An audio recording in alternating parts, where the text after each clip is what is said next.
প্রশ্ন করা হয়েছে কমিটির পক্ষ থেকে, হযরত মুহাম্মদ সাল্লাল্লাহু আলাইহি সাল্লামের নবুয়তের আগের জিন্দেগি উম্মতের জন্য অনুসরণীয় কিনা? জি, অনুসরণীয়। কিছু মৌলবী বলে যে আল্লাহর হাবিব 40 বছর বয়সে নবুয়ত পেয়েছেন, এর আগে ওনার কোনো কাজ আমাদের দলিল না। এটা হচ্ছে তাদের একটা মূর্খতা। আল্লাহর হাবিব কখন থেকে নবী? হাদিসে এসেছে, এক সাহাবী রাসূলুল্লাহকে প্রশ্ন করেছেন, মাতা কুনতা নাবিয়্যা, ইয়া রাসূলুল্লাহ সাল্লাল্লাহু আলাইহি ওয়াসাল্লাম, আপনি কখন থেকে নবী? আল্লাহর হাবিব বলেছেন, কুনতু নাবিয়্যা ওয়া আদামু বাইনার রূহি ওয়াল জাসাদ। আদম নামে কারো অস্তিত্বই ছিল না, রূহ ছিল আর দেহ ছিল, তখন থেকে আমি মুহাম্মদ আল্লাহর কাছে নবী। তা আল্লাহর হাবিবের সিরাত আমরা কেন পড়ি? আল্লাহর হাবিবের আদর্শ অনুসরণের জন্য না? কথা বলে না। তো রাসূলুল্লাহ সাল্লাল্লাহু আলাইহি ওয়াসাল্লামের সিরাত যে লেখা হয়েছে, প্রত্যেকটা কিতাবেই তো শুরু করা হয়েছে রাসূলুল্লাহর মিলাদ দিয়ে, ঠিক না? তাহলে বোঝা যাচ্ছে আল্লাহর হাবিব মুহাম্মদ সাল্লাল্লাহু আলাইহি সাল্লাম ওনার নবুয়তের প্রকাশ ঘটেছে 40 বছর বয়সে, কিন্তু আদম সৃষ্টির আগ থেকেই মুহাম্মদ সাল্লাল্লাহু আলাইহি সাল্লাম নবী। এই জন্য আল্লাহর হাবিবের কাছে সরাসরি কোরআন নাজিলের আগেও তিনি যে কাজ করেছেন, যে আদর্শ উপস্থাপন করেছেন, সেটাও মানব জাতির জন্য অনুসরণীয়। নবী করিম সাল্লাল্লাহু আলাইহি ওয়াসাল্লামকে সৃষ্টি না করলে দুনিয়ার কিছু আল্লাহ সৃষ্টি করতেন না। এই হাদিসটি কি সঠিক? যে শব্দে হাদিসটি বলা হয়, লাউলাকা লামা খালাকতুল আফলাক, এই শব্দে হাদিসটা জাল বা মৌজু, কিন্তু মোল্লা আলী কারি লিখছেন, ইন্না আলফাজা হাজাল হাদিসে মাউদু ওয়ালাকিন্নাল মাফহুমা সহি। হাদিসের শব্দগুলো বানোয়াট, বিষয়টা সত্য। কারণ মুহাম্মদ সাল্লাল্লাহু আলাইহি ওয়াসাল্লামকে আল্লাহ সৃষ্টি না করলে আকাশ জমিন কিছুই বানাতেন না, আদমকে সৃষ্টি করতেন না। এই ব্যাপারে সহি হাদিসও আছে, যা মুআজাম তাবারানীতে ইমাম তাবারানী উল্লেখ করেছেন। জমিন বন্ধক দেওয়ার সঠিক পদ্ধতি কি? দেখুন, আপনি 50,000 টাকা নিলেন তার কাছ থেকে, আপনার জমিনটা সে নিল, এটা বন্ধক, এটা জায়েজ। 3 বছর পর আপনি 50,000 টাকা ফেরত দিলেন, সে জমিন দিল, কিন্তু সে যদি 3 বছর চাষাবাদ করে খায়, এটা সুদ, এটা হারাম। তো শরঈ পদ্ধতি হচ্ছে, আপনি যদি বন্ধক দেন তো 2টা চুক্তি হবে। 50,000 টাকা দিলেন, জমিন নিলেন, আলাদা তার সাথে চুক্তি করে নেবেন যে আমি চাষবাস করে খাবো, কিছু ভাড়া দিব তোমারে, তাহলে জায়েজ। সূরা দোহার 7 নং আয়াতের অর্থ কি? সেটা হচ্ছে আল্লাহ তার হাবিবকে বলেছেন ওয়াজাদাকা দাল্লান ফাহাদা, কিন্তু এখানে দাল্লান অর্থ রাসূলুল্লাহর শানে পথভ্রষ্ট, এই অর্থ নেওয়া যাবে না। এই অর্থ নেওয়া কুফরি, এই অর্থ নিলে ঈমান নষ্ট হয়ে যাবে। দল্লা ইয়াদিল্লু, দলালাত শব্দের একটা অর্থ পথভ্রষ্ট, আবার দল্লা ইয়াদিল্লু দলালার একটা অর্থ অমনোযোগী। কি? হ্যাঁ, যেমন ইউসুফ আলাইহিস সালামের ছেলেরা বাবার ব্যাপারে কি বলছেন? ইয়াকুব নবীর ব্যাপারে ইন্না আবানা ফি দালালিম মুবিন বলছেন না?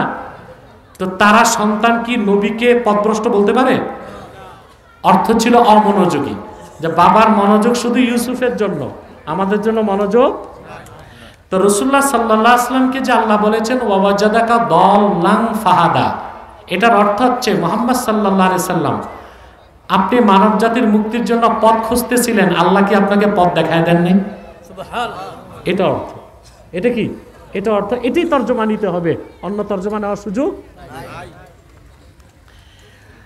আমার নেতা তোমার নেতা মুহাম্মদ সাল্লাল্লাহু আলাইহি সাল্লাম, এই ধরনের স্লোগান দেওয়া জায়েজ আছে কিনা? দেখুন, মুহাম্মদ মুস্তাফা সাল্লাল্লাহু আলাইহি ওয়াসাল্লাম তিনি শুধু আমাদের নেতা নন, বরং সকল নবী রাসূলগণের নেতা। কথা বুঝতে পারছেন?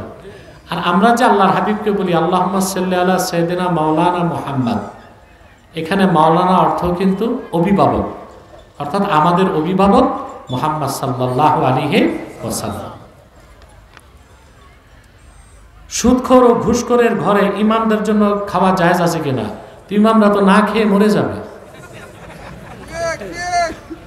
যদি দেখেন কোন ব্যক্তির কামাই হালালও আছে হারামও আছে, হালাল কামাইও আছে সুদও আছে, ওই ঘরে ইমাম খাইতে পারবে, এটা ফাতোয়া।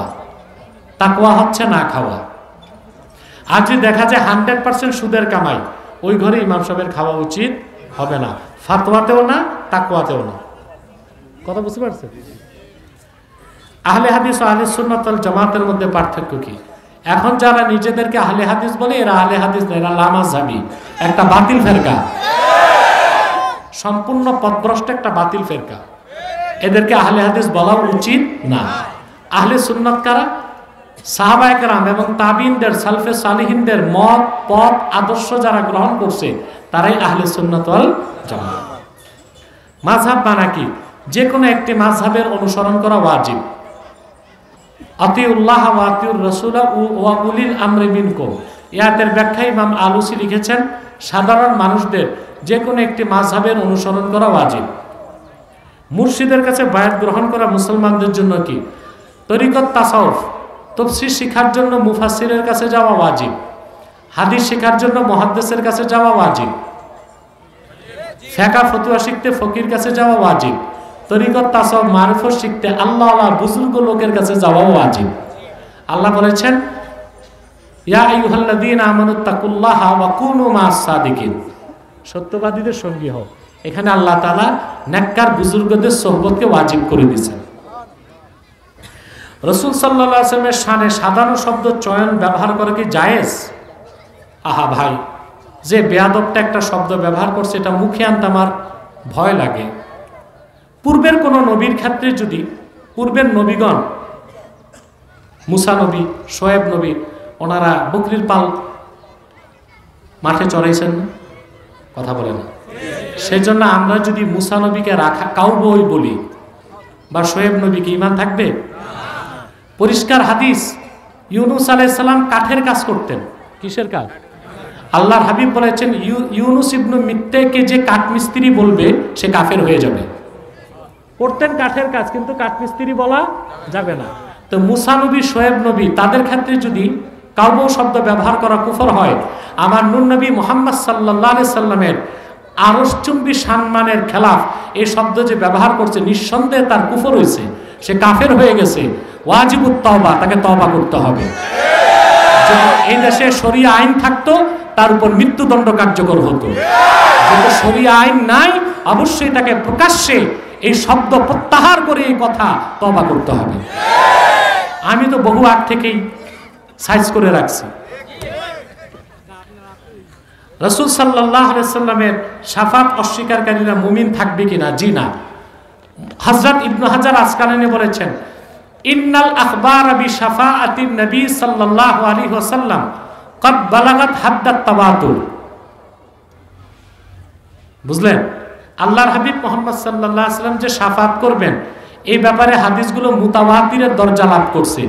এই জন্য আল্লাহর হাবিবের শাফাতকে কেউ অস্বীকার করলে তাকে মুসলমান বলার সুযোগ নাই, সে জিন্দিক এবং মুলহিদ বলে গণ্য হবে।